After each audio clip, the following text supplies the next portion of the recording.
Hello students, आज हम लोग क्लास 11th का first chapter some basic concept of chemistry को स्टार्ट करेंगे और देखेंगे इसका first topic atom.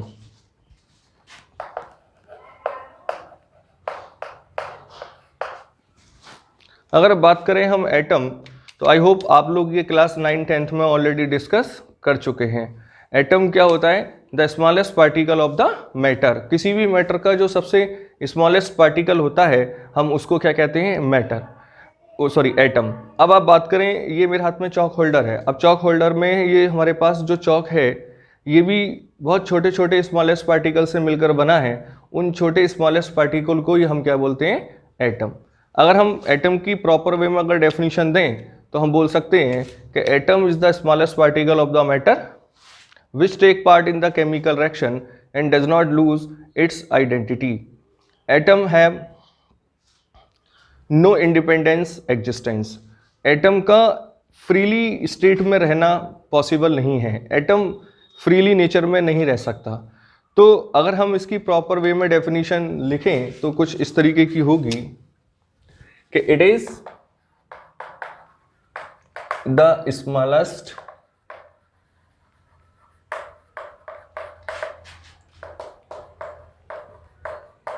Particle of matter which take part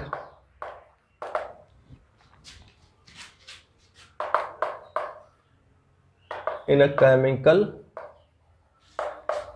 reaction and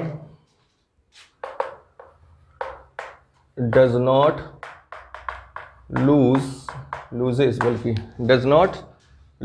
loses identity.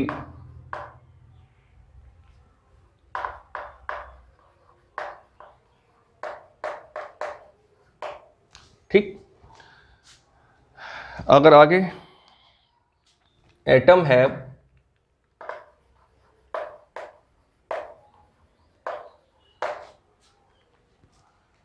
No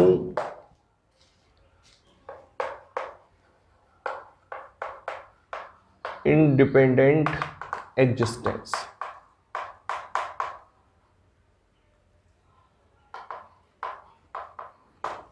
क्या मतलब है कि एटम किसी भी सब्सटेंस का सबसे स्मॉलेस्ट पार्टिकल होता है और जो केमिकल रिएक्शन में पार्टिसिपेट करता है, और केमिकल रिएक्शन में पार्टिसिपेट के दौरान वो अपनी आइडेंटिफिकेशन को लूज नहीं करता। और नेक्स्ट पॉइंट लिखा है हमने कि एटम फ्रीली स्टेट में एग्जिस्टेंस नहीं करता। यानी अगर हम चाहें एटम फ्री स्टेट में ऐसे डिस रहे, यानी उसका एग्जिस्टेंस रहे, इट मीन्स वो स्टेबल रहे, तो ये पॉसिबल नहीं है। आओ कुछ एग्जाम्पल से बात करते हैं। एग्जाम्पल्स में बात करूं कि H2 plus half O2 is goes to water. अगर आप यहां देखें तो 2 atom of hydrogen and 1 atom of oxygen react to each other to form the water. अब आप देखें, मैं इस रिएक्शन को ऐसे नहीं लिख सकता कि 2H plus 1 oxygen is goes to water. क्यों नहीं लिख सकता? क्योंकि यहां हाइड्रोजन एटॉमिक फॉर्म में नहीं रह सकता। हमने लिखा है कि atom have no independence existence. Atom freely state में एग्जिस्ट नहीं करता। तो सिंस हम इसको मॉलिक्यूलर फॉर्म में ही लिखेंगे तो H2 plus half O2 is goes to water. Secondly हमने कहा है एटम पार्टिसिपेट करता है केमिकल रिएक्शन में, देखो पार्टिसिपेट कर रहा है। और थर्ड हमने बात कही है कि atom reaction and do not lose its identity, और एटम अपनी आइडेंटिफिकेशन को लूज नहीं करता। देखो अगर हम बोले रिएक्टेंट साइड में 2 atom of hydrogen 1 atom of oxygen, तो वही हम प्रोडक्ट साइड में मिल रहा है। ठीक है ना? तो ये तो बात रही हमारी एटम की। अब बात करेंगे हम मॉलिक्यूल्स।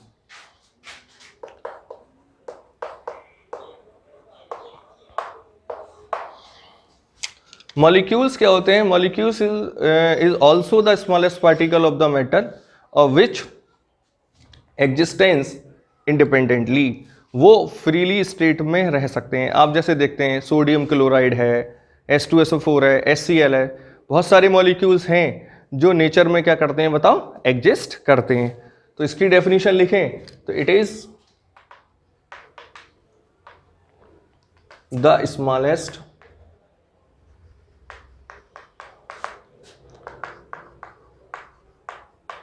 particle of matter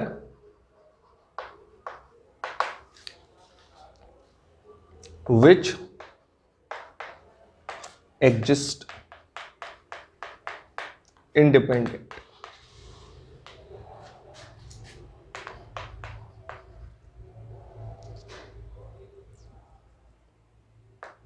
गलत हो गया।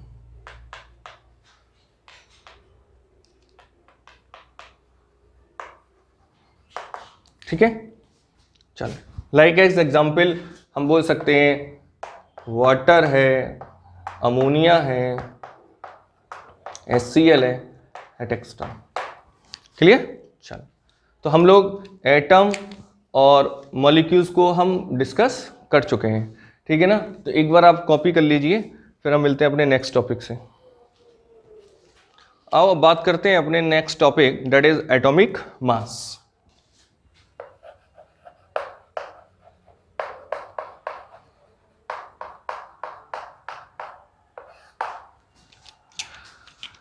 एटॉमिक मास क्या होता है? देखिए, एटॉमिक मास से सीधा सीधा आपको मीनिंग लग भी रहा होगा, एटम का मास। अगर आप देखें हाइड्रोजन, लाइक एग्जांपल में अगर हाइड्रोजन एटम लूँ तो हाइड्रोजन एटम का जो एक्चुअल मास है वो 1.67 इंटू 10⁻⁻24 ग्राम था। अब ये इनिशियली ये बात अब की नहीं है, लगभग 100-200 साल पहले हमारे पास इतना डिजिटल बैलेंस नहीं थे कि इस नेग्लिजिबल मास को हम मेजर कर पाएं। अब साइंटिस्टों के सामने एक बहुत बड़ी प्रॉब्लम थी, तो साइंटिस्टों ने क्या करा, एक ट्रिक बनाई, एक जुगाड़ बनाया। जुगाड़ क्या बनाया ट्रिक, उसको आप देखें भाई। और भी एग्जाम्पल हो सकते हैं, कार्बन हो सकता है, ऑक्सीजन हो सकता है। सारे एटम का जो मास होता है वो वेरी नेग्लिजिबल होता है, और उस नेग्लिजिबल मास को मेजर करना एक चैलेंजेबल वर्क था। तो साइंटिस्टों ने कुछ ट्रिक बनाई। क्या ट्रिक बनाई, मैं आप उसको समझा रहा हूं। उन्होंने क्या करा, एक बैलेंस लिया और उसकी एक आर्म ये है और दूसरी आर्म ये रही।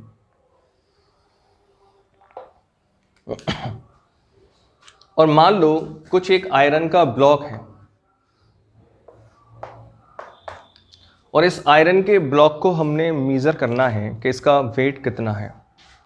अब आप मुझे बताओ अब सॉरी, आप मार्केट में जाते हैं और उससे कहते हैं भाई 1 किलो शुगर दे दो।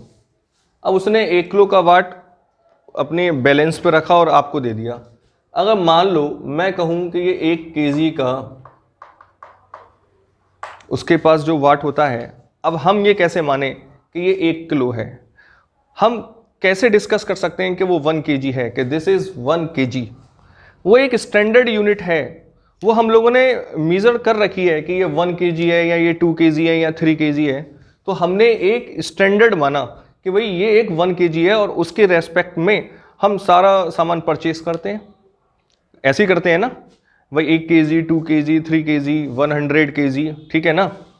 तो हमने एक स्टैंडर्ड माना कि it is 1 KG, it is 2 KG, तो उसके रेस्पेक्ट में हम सारा सामान परचेस करते हैं। अब ये तो बात 100-200 साल पहले की थी, उस समय तो ऐसा कुछ था ही नहीं। तो साइंटिस्टों ने एक ट्रिक लगाई। क्या ट्रिक लगाई वो आपको मैं समझाना चाह रहा हूँ, जरा ध्यान से समझो। सपोज करो उस समय तो ऐसा कुछ था ही नहीं और मुझे इस आयरन के ब्लॉक का मास मेजर करना है, और मान लो मेरे पास कुछ स्पेयर पड़े थे। क्या पड़े थे? ये स्पेयर, बहुत सारे स्पेयर थे, और मैंने उसकी एक आर्म पर ये आयरन का ब्लॉक रखा और दूसरी आर्म पर मैंने क्या रखा, वो स्पेयर बार बार रखने मैंने स्टार्ट कर दिए। सपोज करो मैंने यहां 2 स्पेयर रखे हैं, ये स्पेयर है, और जैसे ही मैंने इस पर ये बैलेंस करा तो 2 स्पेयर आ गया। तो बताओ मैं इस आयरन का जो ब्लॉक है, अगर मैं इस आयरन के ब्लॉक का वेट पूछूं तो आप लिख सकते हो इस आयरन के ब्लॉक का वेट है 2 स्पेयर। जैसे आप मार्केट जाते हैं ना कि भाई 2 किलो चीनी दे दो, तो 2 किलो आपने शुगर ली तो 2 kg हो गया ना, कि 2 kg शुगर। अब मैं किसके रेस्पेक्ट में वेट को मेजर कर रहा हूं? स्पेयर के। तो अब मैं पूछूं कि भाई इस आयरन के ब्लॉक का वेट कितना है, तो मैं बोलूंगा 2 स्पेयर। सपोज करो मुझे एक कोई ऑब्जेक्ट ए है, उसका बैलेंस मेजर करना है, तो सपोज करो वहां मैंने और सारे स्पेयर स्टार्ट कर दिए रखने, तो बताओ वहां पे कितना आ गया? 1 2 3 4 5। तो मैं बोलूंगा इसका वेट कितना होगा, बताओ? 5 स्पेयर। क्लियर?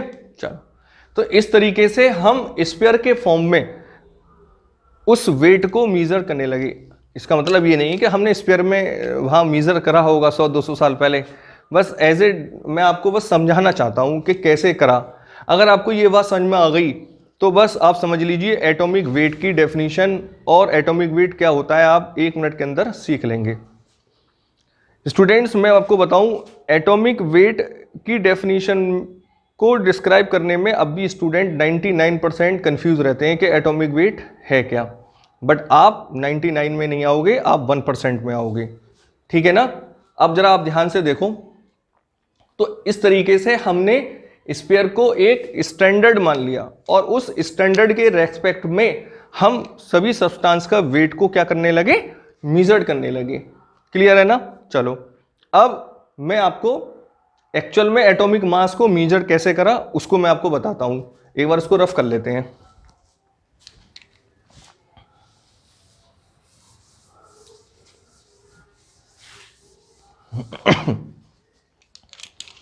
हमने एक स्टैंडर्ड एटम लिया,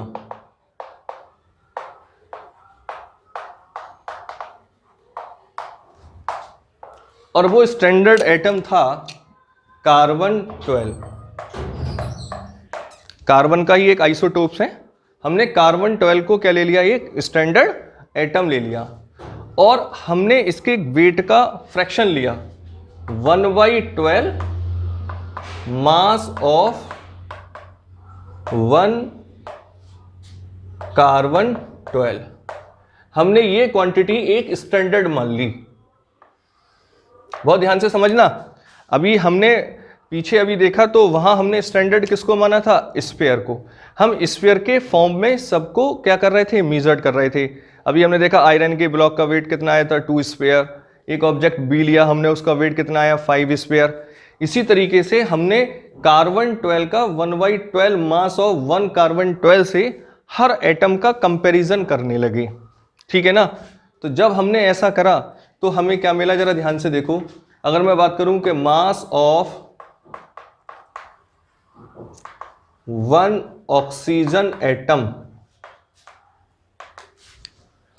तो ये आया 16 टाइम्स, यानी 16 इंटू 1/12 मास ऑफ 1 कार्बन 12। क्या मीनिंग है भाई? जरा ध्यान से समझो। बहुत बस थोड़ा सा आप इस पर फोकस करिए। अगर आप ये चीज समझ गए तो बस एटॉमिक वेट की डेफिनेशन में कोई प्रॉब्लम नहीं आएगी। क्या है? जरा ध्यान से समझो। हमने देखा मास ऑफ 1 ऑक्सीजन एटम, हम ऑक्सीजन के एक एटम का मास चेक करना चाहते हैं, तो हमने क्या करा? इसके रेस्पेक्ट में चेक करा कि भाई कि ऑक्सीजन का एक एटम 16 टाइम्स हैवियर था किससे? 1/12 मास ऑफ 1 कार्बन एटम से। चलो जी, हमने देखा मास ऑफ 1 सोडियम एटम, तो ये कितना आया? 23 into 1/12 mass of 1 carbon 12। Clear? तो ये क्या था बताओ? कि सोडियम का एक एटम का जो मास था वो 23 टाइम्स हैवियर है किससे? 1/12 मास ऑफ 1 कार्बन एटम। चलो, अगर हम बात करें मास ऑफ 1 नाइट्रोजन एटम, तो आया 14 into 1/12 mass of 1 carbon 12। Clear है ना? तो बहुत ध्यान दें, जरा समझें, दोबारा समझें। हमने एक स्टैंडर्ड एटम माना और वो स्टैंडर्ड एटम कौन था? C12, कार्बन का ये एक आइसोटोप्स है। और उस स्टैंडर्ड एटम का हम कंपैरिजन करने लगे डिफरेंट एटम के वेट से। तो कंपैरिजन किससे कर रहे थे? 1/12 मास ऑफ 1 कार्बन 12, यानी इस कार्बन के 1/12 पार्ट ऑफ मास से अनदर एटम की क्या करने लगे? हम कंपैरिजन करने लगे। अरे भाई ऐसे समझो, सपोज मैं 100 kg का हूँ, अरे हूँ नहीं, मान लो मैं कितने kg का हूँ? 100, और कोई एक स्टूडेंट है वो 50 kg का है, तो मैं उससे कहूँगा कि मेरा वेट तुमसे 2 टाइम्स है। तो वो 2 जो है वही क्या है बताओ? एटॉमिक वेट है। तो आप मुझे एक बात बताएं, 16, 23, 14 ये क्या है? कि अगर हम बात करें कि ऑक्सीजन एटम 16 टाइम्स हैवियर है किससे? 1/12 मास ऑफ 1 कार्बन 12 एटम से। Similarly sodium atom 23 times heavier है किससे? मास ऑफ 1 कार्बन एटम से। Similarly nitrogen atom 14 times heavier है 1/12 मास ऑफ C12 से। तो ध्यान दें, तो हम इस तरीके से क्या करने लगे बताओ? कंपैरिजन करने लगे। अगर मैं आपसे पूछूं कि भाई, अब हम पूछें कि आपसे भाई ऑक्सीजन का मास कितना है, तो आप बोलोगे 16 times heavier of 1/12 mass of C12। बहुत अच्छा भाई। मैं पूछूं आपसे कि भाई सोडियम का एटॉमिक मास कितना है, तो बोलेंगे आप 23 times is heavier 1/12 of C12 carbon atom. अब बताओ यार, इतना लंबा चौड़ा बोलना पड़ रहा है, हम लोग तो बहुत आलसी हैं ना। आप शायद नहीं है, मैं तो बहुत बड़ा आलसी हूँ। हम लोग इतनी लंबी चौड़ी बात नहीं बोल पाएंगे। आप देखते हैं हम जरा सा भी काम करें उसी में हिचकिचाते हैं, है ना। तो हम इतनी लंबी चौड़ी डेफिनेशन बोलें, ये पॉसिबल ही नहीं है। तो साइंटिस्टों ने सोचा कि भाई हमारे स्टूडेंट्स बहुत आलसी हैं, तो उनके लिए कुछ छोटा काम कर दो। क्या कर दो? उन्होंने कहा कि अगर हम देखें तो सभी एटॉमिक मास में मुझे बार बार ये क्वांटिटी बोलनी पड़ रही है। बोलनी पड़ रही है, नहीं बोलनी पड़ रही है? तो बोले भाई क्यों ना इसका कोई छोटा नाम रख दिया जाए। तो इन्होंने कहा कि जो 1/12 मास ऑफ 1 कार्बन एटम है, इसे मैं 1 AMU कहता हूं। क्या कहता हूं? 1 AMU। तो 1 AMU इक्वल टू क्या है बताओ? 1/12 मास ऑफ 1 कार्बन 12। बहुत ध्यान से देख लें, ये इंपॉर्टेंट है, इसको मैं आगे यूज करूंगा और आपसे पूछूंगा, पर आप भूल जाते हैं। क्लियर? तो फाइनली अगर आप देखें आप, तो ऑक्सीजन का फाइनली मास कितना हो जाएगा बताओ? 16 AMU। बताओ इसका कितना हो जाएगा? 23 AMU। और इसका कितना हो जाएगा? 14 AMU। क्लियर है ना? चलो, अब हमसे कोई पूछे कि भाई बताओ ऑक्सीजन का एटॉमिक मास कितना है, तो हम बोल सकते हैं 16 AMU। अब AMU क्या है? ये बहुत इंपॉर्टेंट है। AMU, it is atomic mass unit. बहुत ध्यान से सुने, अभी मैंने बोला था और अब दोबारा बोल रहा हूं, एटॉमिक वेट यूनिट लेस होती है। It is only comparison 1/12 mass of C12। अब आप कहोगे सर आप तो यहां लिख रहे हो एटॉमिक मास यूनिट। बच्चों ये एटॉमिक मास यूनिट AMU का फुल फॉर्म है। क्लियर? अब इस यूनिट का मतलब ये नहीं है कि ये यूनिट है कोई, नो, इट इज स्केल। एक स्केल हमने बनाया कि भाई 1/12 मास ऑफ 1 कार्बन एटम को हम क्या बोलेंगे बताओ? AMU बोलेंगे। तो एक स्केल है। आप शायद ज्योमेट्री में, मैथमेटिक्स में करते होगे, शायद वो ग्राफ बनते हैं कुछ इस तरीके के 5 किलोमीटर ईस्ट की ओर, तो आप शायद इधर पॉजिटिव होता है, इधर नेगेटिव, ऊपर पॉजिटिव इधर नेगेटिव, है ना। तो आप बोलते हैं ना कुछ इस तरीके से कि 5, हम हाँ स्केल मानते हैं कि 1 सेंटीमीटर इक्वल टू 1 किलोमीटर। पढ़ते हैं ना इस तरीके से, आपने भी करा होगा। और फिर हम बोलते हैं कि भाई 5 किलोमीटर ईस्ट की ओर जो भी हो, तो आप 1, 2, 3, 4, 5 इस तरीके से चलते हैं। तो क्या आप उस ग्राफ पेपर पे 5 किलोमीटर चले थे? क्या नहीं चले थे ना। आपने एक स्केल माना था कि भाई 1 kilometre equal to 1 centimetre. Similar हमने यहां क्या स्केल माना है कि भाई 1 AMU को मैं बोलूंगा 1/12 मास ऑफ C12। क्लियर है ना? अच्छा चलो इसको तरफ कर लेते हैं, ये तो बार की चीज है।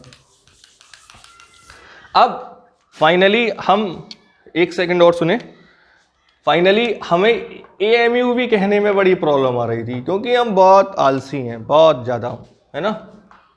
तो बोले भाई एक काम करो, इसको फिर U लिख दो, 16U, 23U, 14U, U for unified मास, ठीक है ना। तो अब हम शायद समझ चुके हैं कि एटॉमिक वेट क्या होता है। एटॉमिक वेट एक केवल कंपैरिजन है 1/12 मास ऑफ C12। तो एक बार आप इसको देख लीजिए, फिर इसकी मैं प्रॉपर वे में डेफिनेशन लिख दूंगा।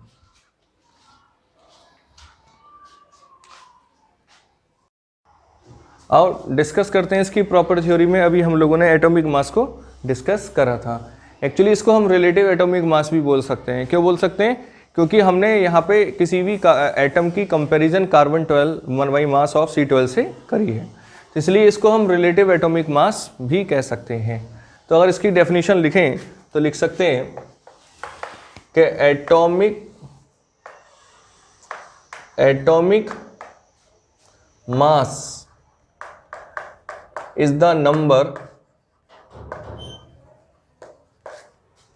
which tells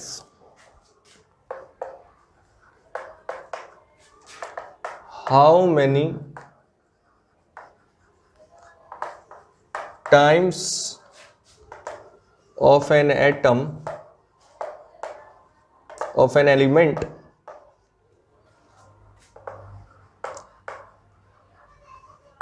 is heavier than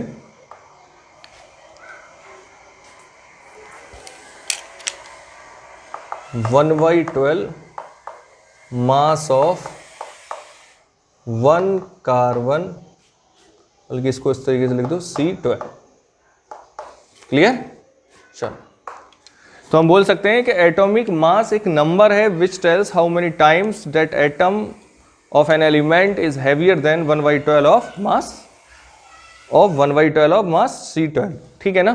तो किसी भी एटम का एटॉमिक मास क्या होता है? एक एटॉमिक नंबर होता है जो कि कंपैरिजन है 1/12 मास ऑफ C12 से। तो चाहो तो लिख सकते हो आप एक आध एग्जाम्पल,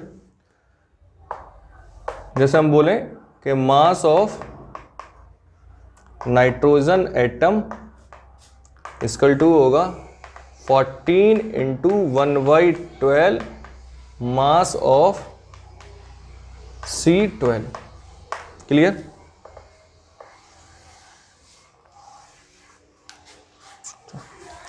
फाइनली हमने इस यूनिट को क्या बोला था? AMU। तो हम इसको 14 AMU भी लिख सकते हैं। चलो, अब हमने एटम, मॉलिक्यूल और एटॉमिक मास को अच्छी तरीके से कवर कर लिया। अब मैं आपसे कहूं कि what actual mass of nitrogen atom, के नाइट्रोजन का एक्चुअल मास कितना होगा? तो भाई ये तो कंपैरिजन है, ये तो 14 टाइम्स हैवियर है 1/12 ऑफ C12 से, बट नाइट्रोजन का एक्चुअल मास कितना होगा इसके बारे में अभी मैं कुछ नहीं कह सकता। हाँ, कह सकते हैं किसी भी तरीके से मुझे 1 AMU की वैल्यू पता चल जाए। भाई अभी 1 AMU क्या था मुझे बताओ आप। भाई हमने पढ़ा था कि 1 AMU equal to 1/12 mass of C12। भाई यही तो था कि भाई 1 AMU इक्वल टू होता है 1/12 मास ऑफ C12। अगर किसी भी तरीके से मुझे अगर कार्बन 12 का एक्चुअल मास पता चल जाए और उसको मैं 12 से डिवाइड कर दूं तो मुझे 1 AMU की वैल्यू पता चल जाएगी। और वो 1 AMU की वैल्यू में यहाँ या अभी और भी हमने अभी एग्जाम्पल पढ़े थे, सोडियम, ऑक्सीजन, उन सब के एटॉमिक मास में अगर हम AMU की वैल्यू रख दें तो हमें उस एटम का एक्चुअल मास पता चल सकता है। तो स्टूडेंट्स, एक मास स्पेक्ट्रोस्कोप होता है। क्या होता है? लिख देता हूं।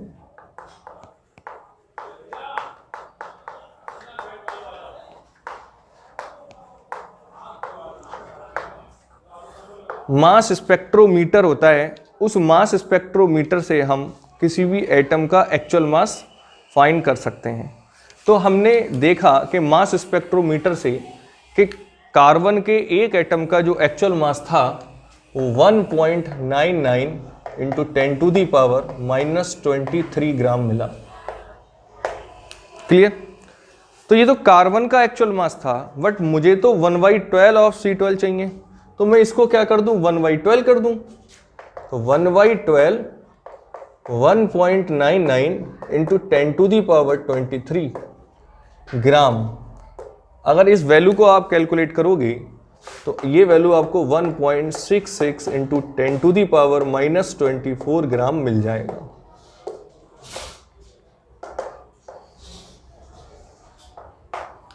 तो सेंस मैं आपसे ये कह सकता हूं, ये वैल्यू किसके इक्वल हो जाएगी बताओ, 1 AMU के, क्योंकि ये वैल्यू भी क्या के इक्वल थी बताओ, 1 AMU के।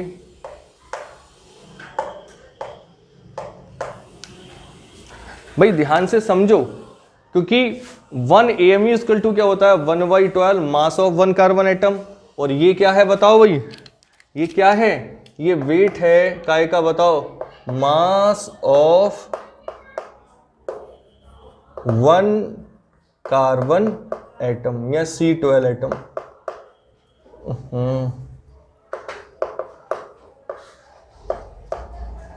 क्लियर? तो बस अब हमारे लिए बहुत आसान हो चुका है किसी भी एटम का एक्चुअल मास डिटरमाइन करने के लिए। क्या भाई, दोबारा समझ लो, मास स्पेक्ट्रोमीटर से मैंने कार्बन के एक एटम का वेट कैलकुलेट करा, क्लियर है ना, और उसको मैंने 1 AMU में रख दिया। 1 AMU क्या था, 1/12 mass of 1 carbon atom. 1/12 mass of 1 carbon atom मैंने वैल्यू प्लेस करी, तो बताओ मुझे 1 AMU इक्वल टू मिल गया 1.66 इंटू 10⁻24। क्लियर है ना? अगर आप इस क्वांटिटी से किसी भी एटॉमिक मास में मल्टीप्लाई करोगे तो उस एटम का मुझे क्या मिल जाएगा, एक्चुअल मास मिल जाएगा। जैसे अगर मैं आपसे बात करूं कि what mass of the nitrogen atom, तो भाई नाइट्रोजन का अगर एक्चुअल मास निकालना है आपको तो 14 मल्टीप्लाई 1.66 इंटू 10⁻⁻24 ग्राम। स्टूडेंट्स, हमारे साथ एक बड़ी प्रॉब्लम हो जाती है कि हम इस क्वांटिटी को भूल जाते हैं। अगर आप नहीं भूलते हो तो बहुत अच्छी बात है, अगर आप नहीं भूल जाते हो तो उसके लिए मेरे पे एक ट्रिक है। थोड़ा सा आपको माइंड सेटअप करके समझना पड़ेगा, जरा ध्यान से देख लें, क्या थोड़ा सा एफर्ट भी मानना पड़ेगा। आप लोग जानते होंगे, अब ये बात यहाँ से अलग है, ठीक है ना, बहुत ध्यान से समझना। एवोगैड्रो नंबर जिसको हम रिप्रेजेंट करते हैं Na, बताओ एवोगैड्रो नंबर की वैल्यू क्या होती है कि 6.023 इंटू 10⁻23। क्लियर है ना? ये एवोगैड्रो नंबर होता है, it is represented by Na। सब लोगों को पता है, फिजिक्स में भी पढ़ते हैं आप लोग। अगर मैं 1/, बहुत ध्यान से समझें, बहुत इजीली और हल्के से पढ़ा रहा हूं, जरा ध्यान से समझें कि 1/Na करूं, 1/Na करूं मतलब 1.6023 इंटू 10⁻23, यानी 1 को मैं Na से डिवाइड करूं, Na का मतलब इस नंबर से डिवाइड करूं, तो मुझे जो वैल्यू मिलती है वो ये वैल्यू मिल जाती है, यानी 1.66 इंटू 10⁻⁻24। तो आप लोग समझ चुके होंगे, यानी this value will be equal to 1/Na gram. बहुत ध्यान से समझें। तो ओवरऑल या तो आप ये याद रखो 1 AMU equal to 1.66 into 10⁻⁻24, but generally मैंने ऑब्जर्व करा है कि जनरली स्टूडेंट इस नंबर को क्या करते हैं, भूल जाते हैं। तो भूल जाते हैं तो उसके लिए बहुत अच्छी सी ट्रिक ये है कि अब मैं ओवरऑल ये कह सकता हूं कि यहां लिख देते हैं कि 1 AMU इक्वल टू 1/Na ग्राम। बताओ बात समझ में आती है या नहीं भाई? या तो 1 AMU आप ये याद रख लीजिए, सो वेस्ट। अगर आप ये भूल जाते हैं तो ये वैल्यू अभी देखो मैंने प्रूफ कराया, ये वैल्यू इसके इक्वल आ रही है, किसके 1/Na की। तो क्यों ना मैं एक सिंपली याद रख लूं कि 1mu इक्वल टू 1/Na, और Na क्या होता है, एवोगैड्रो नंबर 6.023 इंटू 10⁻23। तो एक्चुअली स्टूडेंट्स होता क्या है कि हम अभी आगे मोल कॉन्सेप्ट में भी जाएंगे तो वहां ये नंबर आपको बार बार रिपीट करना पड़ेगा, इसलिए ये याद करना आपके लिए क्या हो जाता है, बहुत ईजी हो जाता है। अब हमारे लिए बहुत आसान हो चुका है। अब मुझे अगर किसी भी एटम का एक्चुअल मास निकालना है तो उस एटम को Na से क्या कर दो, डिवाइड, और वैल्यू आपको मिल जाएगी। जैसे अभी हमने देखा कि नाइट्रोजन का एक्चुअल मास क्या था, वो तो देखो मैंने यहाँ पे मल्टीप्लाई करी है। अगर हम Na की टर्म में बात करें तो हम लिख सकते हैं, थोड़ी जगह कम पड़ रही है, एक बार आप इसको कॉपी कर लीजिए, हो गई होगी, मैं यहां इसको रफ कर लेता हूं।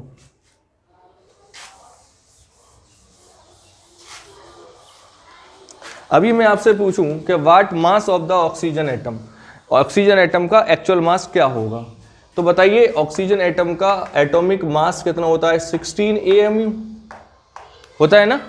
और बस अगर एक्चुअल मास निकालना है तो 16/Na यानी 6.023 इंटू 10⁻23 ग्राम। क्लियर है ना। चलो अभी मैं पूछूं कि what actual mass of the sodium, तो बताओ सोडियम का एटॉमिक मास हमने अभी डिस्कस करा था 23 AMU। अगर हम इसको डिवाइड कर देंगे Na से 6.023 इंटू 10⁻23, तो दिस वैल्यू इक्वल, ये ग्राम में आएगा क्योंकि हम जानते हैं कि 1 AMU इक्वल टू 1/Na ग्राम आता है, ठीक है ना। तो बस सबको आपने Na से डिवाइड कर दिया है, ये आपका वर्क है डिवाइड करना, ये आप कर लेना, टाइम लगेगा अगर करूँगा तो, ठीक है। तो बस अब हम लोग अच्छी तरीके से समझ चुके हैं कि एटॉमिक मास क्या होता है, एटॉमिक मास की डेफिनेशन क्या होती है, और किसी भी एटम का एक्चुअल मास हम कैसे कैलकुलेट करें। एक बार आप इसको कॉपी कर लीजिए, फिर हम लोग पढ़ते हैं मोल कॉन्सेप्ट, और सबसे पहले हम बात करेंगे मोल की, ठीक है।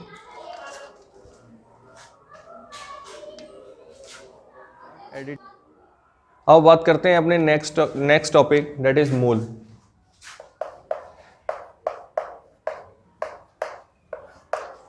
मोल की डेफिनेशन क्या होगी, अभी आप केवल काम चलाने के लिए मोल की डेफिनेशन लिख लीजिए। डेफिनेशन में लिखो मतलब इसका मीनिंग समझो कि 1 mole equal to 6.023 into 10⁻23 atom हो सकते हैं, मॉलिक्यूल हो सकता है, और आयंस हो सकते हैं। क्लियर। चलो तो हम अभी आगे इसको ब्रीफली डिस्कस करेंगे, बट अभी इसका थोड़ा सा यूज है इसलिए हमने 1 मोल को समझ चुके हैं। एक्चुअली हम पढ़ना तो मोलर मास चाहते हैं, क्या पढ़ना चाहते हैं हम, मोलर मास। तो अगर हम बात करें मोलर मास की डेफिनेशन की, तो मोलर मास हो सकता है कि मास ऑफ 1 मोल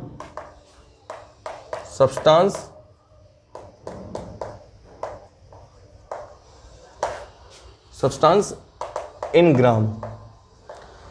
क्या मतलब है कि 1 मोल सब्सटेंस का वेट काय में निकालें हम, ग्राम में, तब उस वेट को हम क्या कहेंगे, मोलर मास। अभी आपको और अच्छा समझ में आएगा, मैं एक एग्जांपल ले लेता हूं। अगर मैं एक क्वेश्चन लिखूं कि what molar mass of sodium, अगर हम कहें कि भाई सोडियम का मोलर मास कितना होगा, तो बताओ अभी हमने डेफिनेशन क्या लिखी है कि मास ऑफ 1 मोल सब्सटेंस। अब इस चीज को आप पकड़ो थोड़ा सा कि 1 मोल सब्सटेंस, 1 मोल सब्सटेंस का मतलब क्या हो गया बताओ, 1 मोल का मतलब हो गया 6.023 इंटू 10⁻23 एटम, मॉलिक्यूल्स या आयंस। बट आज क्या होंगे, एटम है, ठीक है ना, आज का मतलब इस टॉपिक के अंदर। तो अब आप देखिए, अगर हम बात कर रहे हैं कि what molar mass of sodium, तो हम अगर बात करें तो molar mass of sodium equal to क्या हो जाएगा बताओ, mass of one sodium atom multiply Na, mass of sodium atom multiply Na। भाई ध्यान से समझो, क्योंकि मोलर मास ऑफ सोडियम निकाल रहे हैं, यानी एक मोल सोडियम का वेट देखना चाह रहे हैं हम, एक मोल। और एक मोल सोडियम का मतलब क्या हुआ कि 6.023 into 10⁻23 atom of sodium. Clear है ना? चलो, तो हमने क्या करा, एक एटम के मास को मल्टीप्लाई कर सकते हैं Na से।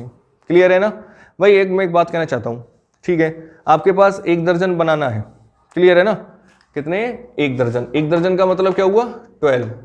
अब 12 आपके पास बनाना है और मैं कहूँ एक बनाने का वेट जो है 100 ग्राम है, तो 1 दर्जन का कितना होगा? तो आप क्या करोगे, 100 ग्राम मल्टीप्लाई 12। क्यों? क्योंकि 1 दर्जन का मीनिंग ही 12 होता है। 1 दर्जन का मीनिंग क्या होगा? 12। इसलिए आप 12 से उसमें मल्टीप्लाई कर दोगे। सिमिलरली मैं यहां पे आपसे बात कहता हूं कि 1 mole of sodium, 1 mole of sodium, 1 मोल का मतलब क्या होता है? 6.023 इंटू 10⁻23 नंबर ऑफ एटम। तो बस मैंने वही करा है कि भाई एक एटम का वेट लिखा और मल्टीप्लाई किससे कर दी बताओ? Na से। क्यों? क्योंकि 1 मोल इक्वल टू ही Na होता है। देखो इस क्वांटिटी को मैं बार बार वही बात फिर कहना चाह रहा हूं मैं, हम बहुत आलसी हैं, बार बार नहीं बोल सकते, इसलिए हम इसको Na बोलते हैं। ठीक है ना? अगर मैं Na बोल रहा हूं तो इसका मीनिंग क्या है? 6.023 इंटू 10⁻23। चलो अब जरा ध्यान दें, बताओ हम लोगों ने अभी सीखा था कि सोडियम का एटॉमिक मास कितना होता है? 23 AMU इंटू Na। क्लियर? चलो अभी हम लोग जानते हैं, क्या जानते हैं? अभी सीखा था, क्या सीखा था? कि भाई 1 AMU इक्वल टू होता है 1/Na ग्राम। तो बताओ इस 1 AMU की जगह मैं ये रख सकता हूं? बहुत अच्छी बात है, रख दो। तो 23 मल्टीप्लाई बताओ क्या आएगा? 1/Na, और ये ग्राम यहां पर रहेगा ही, और मल्टीप्लाई Na से Na कैंसिल, क्या आया बताओ? 23 ग्राम। तो स्टूडेंट्स हम लोगों ने क्या चेक करा? देखिए अगर आपने यहां ऑब्जर्व करा हो तो, करा होगा वैसे आपने, कि बताओ एटॉमिक वेट कितना था? 23, और मोलर मास कितना आया? 23 ग्राम। तो स्टूडेंट्स आप एक ट्रिक निकाल लीजिए, हालांकि ये बोलना गलत है पर ट्रिक से हम पढ़ सकते हैं कि अगर किसी एटम का हमें एटॉमिक वेट पता है और हमने उसका मोलर मास निकालना है, तो कुछ नहीं करिए, AMU की जगह ग्राम लिख दीजिए, आपका आंसर सॉल्व हो जाएगा। क्लियर है ना?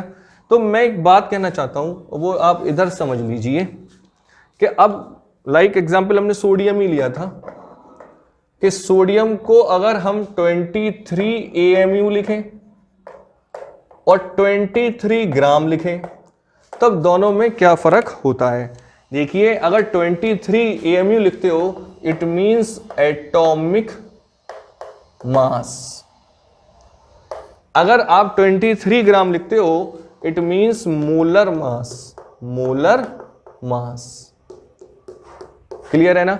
चलो, और ध्यान दें एक इंपॉर्टेंट बात और, इस मोलर मास को बताओ, सोडियम एटम है या मॉलिक्यूल?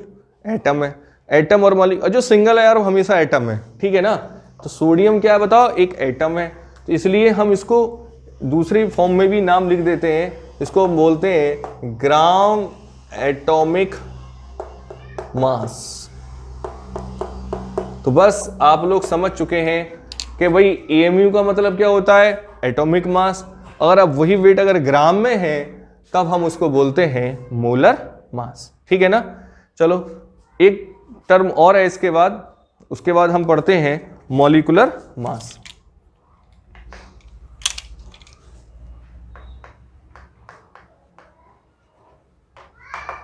थोड़ी जगह है तो इसको भी यहीं पे कंप्लीट कर लेते हैं। तो भाई मॉलिक्यूलर मास क्या होता है? एक बार इसकी डेफिनेशन लिख देता हूं, उसके बाद समझाते हैं कि sum of atomic mass, sum of atomic mass of all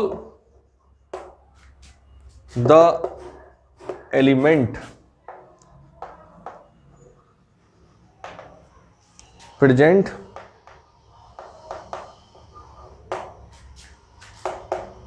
in a molecule. For example, जैसे अगर हम बात करें वाटर, तो वाटर का अगर मुझे मॉलिक्यूलर मास निकालना है, तो वाटर का मॉलिक्यूलर मास निकालने के लिए हम क्या करेंगे, देखो कि इसके अंदर जितने भी एटम हैं उन सब का आप एटॉमिक वेट रख दीजिए और सम कर लीजिए। बताओ हाइड्रोजन का वेट कितना होता है, 1, 2 से मल्टीप्लाई होगी 2 × 1, और ऑक्सीजन का कितना होता है 16, इट मीन्स 18 AMU, या आप इसको U लिख सकते हैं। तो इसको हम बोलेंगे मॉलिक्यूलर मास, ठीक है ना। तो थोड़ी जगह कम है, मुझे वहां मिटाना होगा, थोड़ा रेस करना पड़ेगा। आप एक बार कॉपी कर लीजिए, चलो कर लिया होगा ना आपने, देख लीजिए एक बार, ठीक है। मैं इसको रेस कर रहा हूं।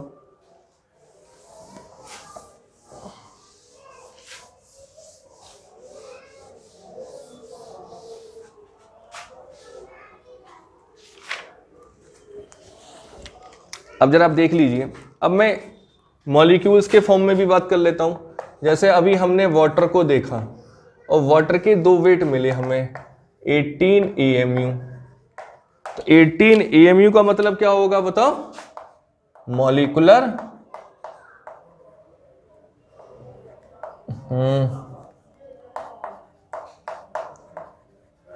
Molecular mass.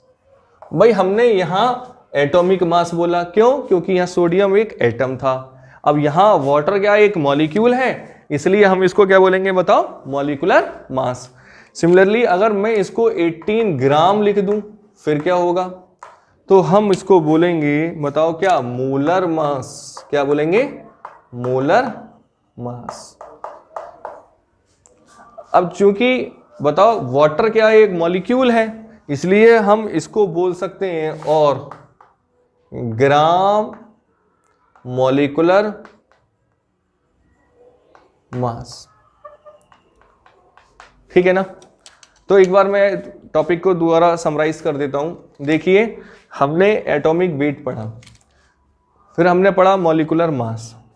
मॉलिक्यूलर मास और एटॉमिक वेट में क्या डिफरेंस है वो आपको आना चाहिए। देखिए स्टूडेंट्स, एटॉमिक वेट एक नंबर है। Atomic weight is the number which tells how many times of that atom is heavier than 1/12 mass of C12। कि किसी भी एलिमेंट का एटॉमिक वेट, किसी भी एलिमेंट के एटम का एटॉमिक वेट एक नंबर है जो हमें ये बताएगा कि उस एलिमेंट का एक एटम का वेट 1/12 मास ऑफ C12 से कितने टाइम्स हैवियर है। एग्जैक्ट क्लियर, ठीक है।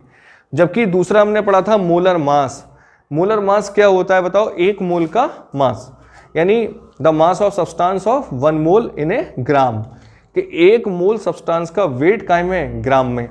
तो उसके लिए हमने ओवरऑल सॉल्व करा था, तो हमने देखा जो उसका एटॉमिक वेट था बस AMU की जगह अगर हम ग्राम लगा दें तो उसका मोलर मास आ रहा था। तो सिंस यहाँ हमने एटम का देखा तो उसको हमने ग्राम एटॉमिक मास बोल रहे हैं, क्योंकि यहाँ हम मॉलिक्यूल का देख रहे हैं तो इसलिए हम ग्राम मॉलिक्यूलर मास बोल रहे हैं। तो देखिए अगर AMU लिखा होगा तो हम मॉलिक्यूलर मास बोल रहे हैं, अगर एटम होगा तो एटॉमिक मास बोलेंगे। अगर बताओ उस मॉलिक्यूलर मास ग्राम में आ जाता है तो उसको हम मोलर मास बोल देते हैं, ठीक है ना। तो एक बार आप देख लीजिए, कोई टेंशन लेने की जरूरत नहीं है, कोई टफ टॉपिक नहीं है, आप इससे घबराएं नहीं। यहाँ एटॉमिक मास बोल रहे हैं, वहाँ मॉलिक्यूलर मास बोल रहे हैं, अरे भाई यहाँ एटम है तो इसलिए एटॉमिक मास है, वहाँ मॉलिक्यूल है तो इसलिए मॉलिक्यूलर मास है। सिंस यहाँ एटम है तो हम ग्राम एटॉमिक मास बोल रहे हैं, ये मोलर मास तो हो गई। इसका दूसरा नेमिंग क्या है बताओ, ग्राम एटॉमिक मास। सिंस यहाँ हमारा मॉलिक्यूल है इसलिए हम ग्राम मॉलिक्यूलर मास बोल रहे हैं, ठीक है ना। एक बार आप इसको कॉपी कर लीजिए, फिर देखते हैं नेक्स्ट टॉपिक को हम। आओ अब डिस्कस करेंगे हम मोल को। अब तक हमने मोल का मीनिंग समझा था कि 1 mole equal to any particle. अब एक्चुअली हम मोल की प्रॉपर डेफिनेशन लिखते हैं। तो मोल इक्वल टू क्या हो जाएगा, the amount of substance,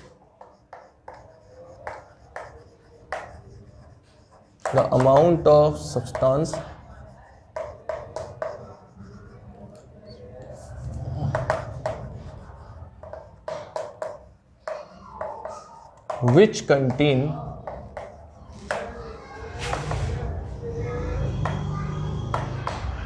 Na particle, Na का मतलब 6.023 इंटू 10⁻23।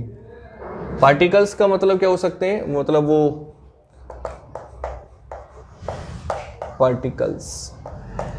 वो पार्टिकल में भी एटम, आइंस, मॉलिक्यूल कुछ भी हो सकता है। तो ओवरऑल मैं आपसे बोल सकता हूं कि 1 mole equal to 6.023 into 10⁻23 atom, molecules oblique ions. ठीक है ना। तो ये 1 मोल का मीनिंग आप समझ चुके हैं। तो अगर हम बात करें कि 1 मोल है क्या, तो भाई 1 मोल क्या है, कुछ नहीं है जी, सीधी सिंपल बता रहा हूं आपको। 6.023 इंटू 10⁻23 डेट इज Na। इतने नंबर ऑफ स्पीसीज, अगर वो एटम है तो एटम, मॉलिक्यूल्स है तो मॉलिक्यूल्स, अगर आइंस है तो आइंस, उठा लो, बैलेंस पर मेजर कर लो, जो वेट ग्राम में आ जाए वो सब्सटेंस का 1 मोल है। ठीक है ना। व्हाट मीन्स, एग्जाम्पल अगर हम बात करें तो सोडियम का जो 1 मोल होता है, अगर हम बोलें 1 mole of sodium equal to 23 gram, अभी हमने चेक करा था। तो भाई इट मीन्स क्या है कि आप सोडियम के इतने कितने पार्टिकल के 6.023 into 10⁻23 number of sodium particle आपने इतने ले रखे हैं, तो उसका वेट कितना होगा, 23 ग्राम होगा। क्लियर है ना। तो 1 मोल क्या है, 1 मोल सिंपली Na पार्टिकल्स का वेट है ग्राम में। Jet clear. ठीक है।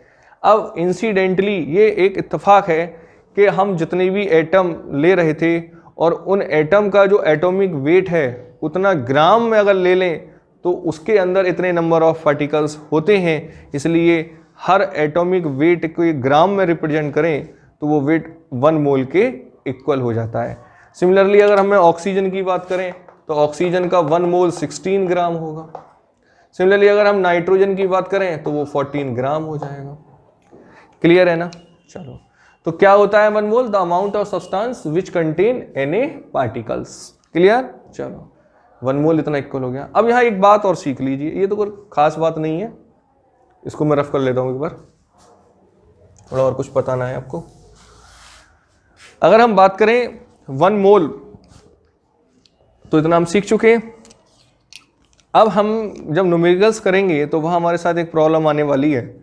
वहाँ हमें किसी भी सब्सटेंस का वेट दे रखा होगा और हमें उससे मोल कैलकुलेट करने हैं। तो मैं एक सिंपली एक आपको फार्मूला बता रहा हूँ कि number of moles equal to होता है गिवन मास अपॉन उस सब्सटेंस का मोलर मास। अगर वो एटम है तो ग्राम एटॉमिक मास, अगर वो मॉलिक्यूल है तो gram molecular mass, overall molar mass. तो बहुत सिंपली मैंने आपको बता दिया है कि अगर किसी भी सब्सटेंस का हमने, बताओ क्या निकालना है, मोल्स कैलकुलेट करने हैं, तो उस सब्सटेंस का जो मास दे रखा है वो आप ऊपर रखिए और डिनोमिनेटर में डिवाइड कर दीजिए उसका मोलर मास से, तो आपको उसका नंबर ऑफ मोल्स कैलकुलेट कर सकते हैं। ठीक है ना। आओ इस ऑर्डर में एक छोटा सा न्यूमेरिकल करते हैं। देखो क्या क्या रखा है उसने, calculate the number of molecules in 19.6 gram of H2SO4। मुझे इस वेट के अंदर नंबर ऑफ H2SO4 कैलकुलेट करने हैं। क्लियर है ना। चलो, अब आप मुझे ये बताइए कि पहले H2SO4 का मोलर मास कितना होगा। मोलर मास निकालने के बाद इस गिवन मास से मैं नंबर ऑफ मोल कैलकुलेट कर लूँगा और फिर हम क्वेश्चन में आगे प्रोसीड करेंगे। तो फर्स्ट ऑफ ऑल आप सबसे पहले जो H2SO4 दे रखा है हम इसका मॉलिक्यूलर मास निकाल लेते हैं और जो मॉलिक्यूलर मास आएगा उसको हम ग्राम में रिप्रेजेंट करेंगे, वो 1 मोल के इक्वल होगा। तो पहले H2SO4 का आप मॉलिक्यूलर मास निकाल लीजिए। बताओ, हाइड्रोजन का 2 मल्टीप्लाई 1, सॉरी हाइड्रोजन का 1 होता है मल्टीप्लाई 2 करिए। सल्फर का कितना होता है 32, ऑक्सीजन का होता है 16, और सॉरी ऐसा करो 4 × 16, ठीक है, ये 2 हो जाएगा और ये 64 हो जाएगा। आप काउंट करें 4 2 6 9 8 और ये 98 AMU।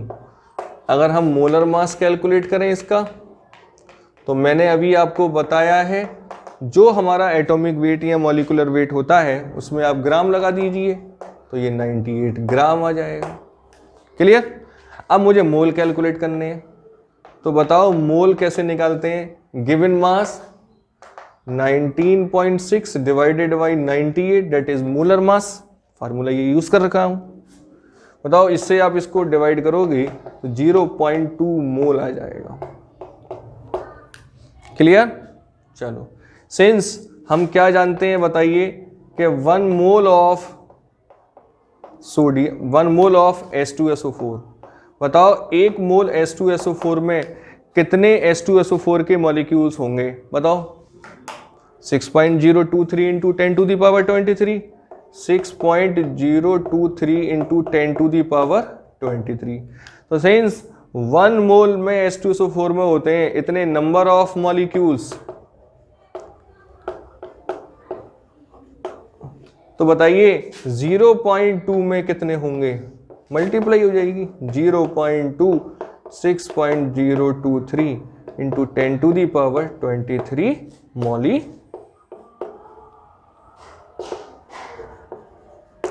क्लियर? देखिए कैलकुलेशन पार्ट आपका है, ये आप करोगे। तो मैं केवल क्वेश्चन का ट्रिक मेथड बताऊंगा, आप लोगों को उसका कैलकुलेशन खुद करना होगा, ये आप कैलकुलेशन कर सकते हैं। तो हमने एक छोटा सा न्यूमेरिकल करा, ठीक है ना। तो स्टूडेंट्स अब हम मिलेंगे अपनी नेक्स्ट वीडियो में। आज अपना लेक्चर मैं यहीं पर रोक रहा हूँ और कुछ नए टॉपिक के साथ। आप जब तक जितना भी मैंने अभी पढ़ाया है इसका आप प्रॉपर वे में नोट्स बनाइए। देखिए नोट्स आप मेरी वीडियो से ही बनाइए। मैं प्रॉपर थ्योरी लिख रहा हूँ, आपको कोई साइड बुक या एक्स्ट्रा बुक की ज़रूरत नहीं पड़ेगी। बस आपका काम इतना ही है कि आप जो वीडियोस देख रहे हैं उसको आप पूरे तरीके से वॉच करो, अच्छी तरीके से नोट्स बनाओ, और NCERT के जो एक्सरसाइज वगैरह हैं आप उनको करिए। Thank you and have a nice day.